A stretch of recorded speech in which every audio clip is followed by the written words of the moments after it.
Ranking Member Toomey. Thank you, Mr. Chairman. Welcome back to many of the witnesses. Welcome for the first time to some. Today's hearing presents an opportunity to discuss the role of the nation's largest banks.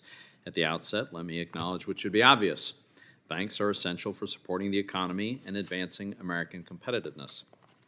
Their core functions of taking deposits, making loans, processing payments, in several cases, underwriting and making markets and securities, these all help to safeguard savings, provide credit, and enable economic growth. With nearly $13 trillion in combined assets and operations ranging from mortgage banking to small business lending, the banks here today make vital contributions to the nation's prosperity. But where I see a system at the heart of free enterprise, I worry that other policymakers see opportunity for social engineering. There are activist regulators and some of my colleagues who see banks as a tool by which they can advance their social policy. Unfortunately, there's a growing trend among some banks, several of whom are represented here today, of inserting themselves into highly charged social and political issues really unrelated to their businesses. Banks' willingness to help liberal policymakers achieve their goals makes it very difficult to mount a principled defense against such politicization. Some of my colleagues are pressuring banks to use both their balance sheets and their influence to address issues wholly unrelated to banking, such as global warming, gun control, voting rights, even abortion. Several large banks have been too willing to acquiesce to these demands by embracing an ESG agenda that is harmful to America. Nearly every bank at this hearing has pledged to meet a net zero greenhouse gas emission goal by 2050, with several making even more specific commitments. But absent some major technological breakthrough, carrying through on such pledges will eventually lead these banks to artificially restrict, reduce, or even cut off funding for traditional energy projects.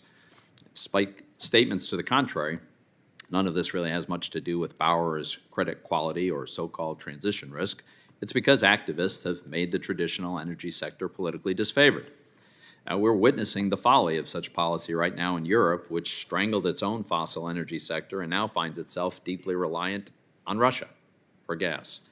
Does anyone really believe that as the U.S. experiences 40-year high inflation, we should exacerbate the problem by reducing oil and natural gas production and increasing energy prices?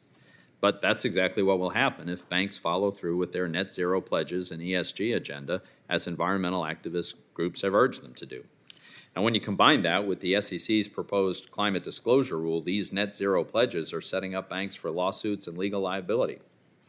Apparently, some banks may be starting to acknowledge this reality. A report in the FT just this week says some banks are considering leaving the so-called Net Zero Banking Alliance, a UN-sponsored group that intends to name and shame banks that don't meet net zero pledges. In my view, it was a mistake to join this group in the first place, but for the sake of shareholders in the U.S. economy, banks distancing themselves now would be a welcome step.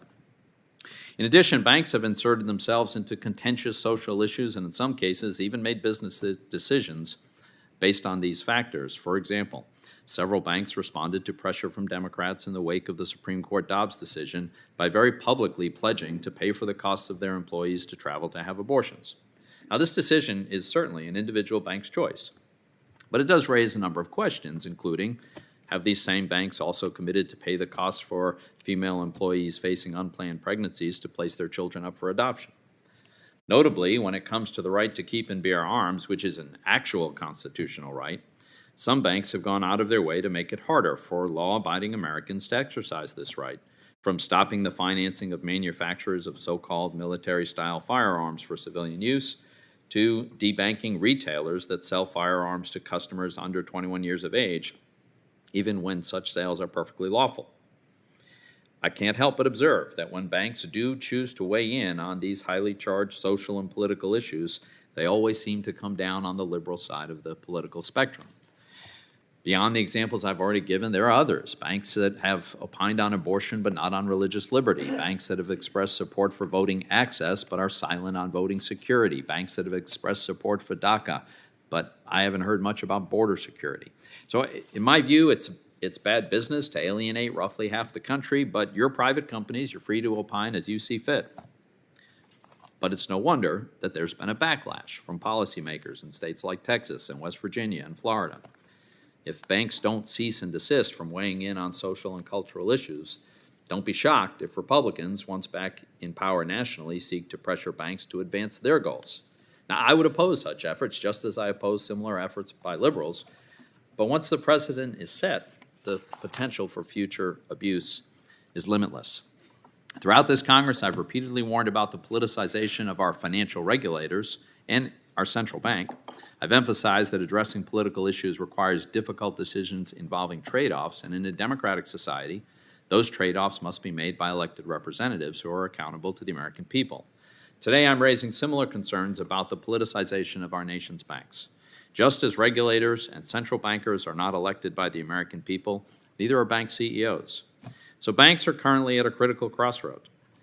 Accept the role that some liberals prefer, which is to have your institutions implement social policy on behalf of the state, or embrace your history as drivers and promoters of free enterprise and stay out of highly charged social and political issues. I strongly suggest you choose the latter path, and I suggest that if you don't, you do risk being treated as public utilities by both parties in the future.